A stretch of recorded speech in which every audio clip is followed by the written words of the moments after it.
Radhe Radhe everyone, जय श्री कृष्णा। तो आज हम आपको सुनाने जा रहे हैं श्रीमद् भागवत गीता जी के 6वें अध्याय के महात्म्य की बहुत ही सुंदर कथा।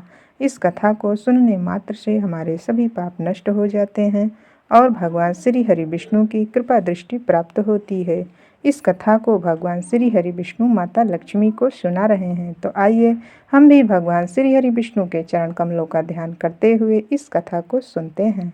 श्री नारायण जी बोले, हे लक्ष्मी, 6ठे अध्याय का महात्म सुनो। गोदावरी नदी के तट पर एक जानश्रुति नामक धर्मज्ञ राजा राज्य करता था। एक दिन उसके नगर में कुछ हंस उड़ते हुए आ गए।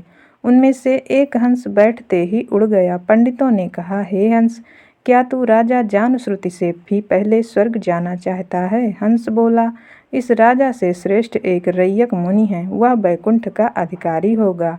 हंस तो उड़ गया, किंतु राजा के मन में इच्छा हुई कि ऐसे रैयक मुनि के दर्शन अवश्य करने चाहिए।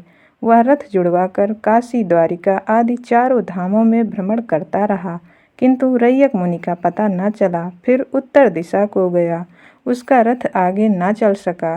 समझ लिया कि यहाँ रैयक मुनि अवश्य होंगे। राजा आगे बढ़ा। पर्वत की कंदरा में एक तेजस्वी महात्मा बैठे दिखाई दिए। राजा ने उन्हें दंडवत प्रणाम करके कहा, मैं आपके दर्शन से कृतार्थ हुआ। रैयक मुनि ने राजा को प्रेम से अपने पास बिठाकर कंदमूल खाने को दिए। राजा ने पूछा, आपका तेज किसके बल से है? रैयक मुनि ने कहा, मैंने अपनी जान में कोई भी पुण्य का काम नहीं किया है। हाँ, मैं नित्य प्रति गीता जी के 6ठे अध्याय का पाठ करता हूँ।